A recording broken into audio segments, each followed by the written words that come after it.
வணக்கம் மக்களே! இன்னைக்கு நாம பார்க்க போற கோயில் வந்து ஸ்ரீ சுந்தரேஸ்வரர் கோயில். இந்த கோயிலோட முழு பெயர் பார்த்தீங்கன்னா, அருள்மிகு சவுந்தராம்பிகை உடனுறை ஸ்ரீ சுந்தரேஸ்வரர் கோயில். இந்த கோயில் கோவூர்ன்ற இடத்துல இருக்கு. கோவூர் வந்து சென்னை அடுத்த போரூர் டூ குன்றத்தூர் போற வழியில சுமார் ஒரு 7 கிலோமீட்டர் தொலைவுல வந்து இந்த கோயில் இருக்குங்க. இந்த கோயில் வந்து சோழ மன்னர்களால் வந்து கட்டப்பட்டிருக்கு.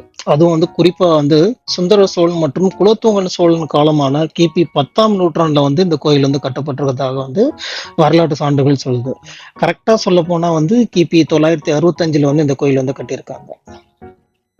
இந்த கோயிலோட தலபுராணம் காமாட்சி அம்பாள் வந்து சிவனின் சிலையை வந்து பிரதிஷ்டை செஞ்சு வழிபட்டுட்டு இருந்தாங்க.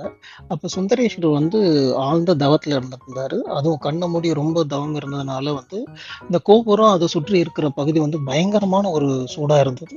சூடுனாக்கா பயங்கரமான வந்து மூச்சு விடவே ரொம்ப கஷ்டமான சூடு மாதிரி எல்லா ஜீவராசியும் ரொம்ப ரொம்ப கஷ்டப்பட்டு இருந்தாங்க. அந்த மாதிரியான கடுமையான ஒரு வெப்பத்துல இருந்தாங்க.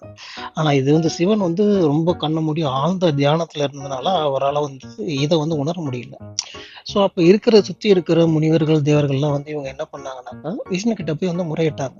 என்னன்னு முறையிட்டாங்கன்னாக்கா, விஷ்ணு இந்த மாரி வந்து இவரோட கடும் தவத்தினால வந்து எங்களால வந்து சுவாசிக்க கூட முடியல.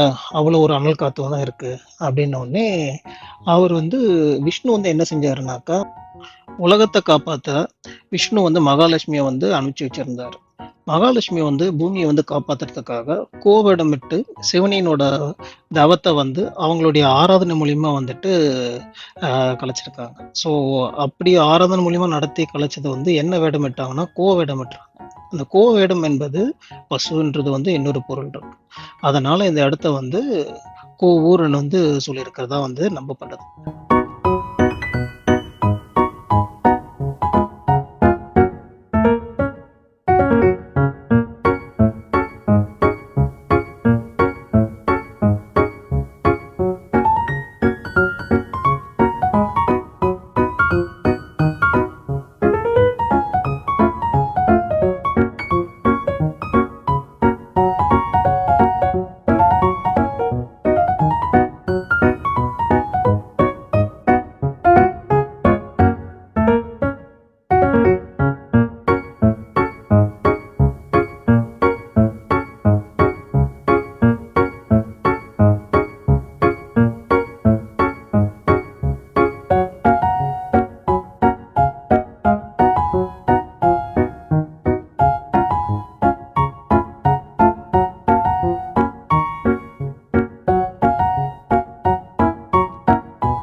சென்னையை சுற்றி இருக்கீங்கன்னா கண்டிப்பாக அந்த கோயில் நான் மிஸ் பண்ணவே கூடாது.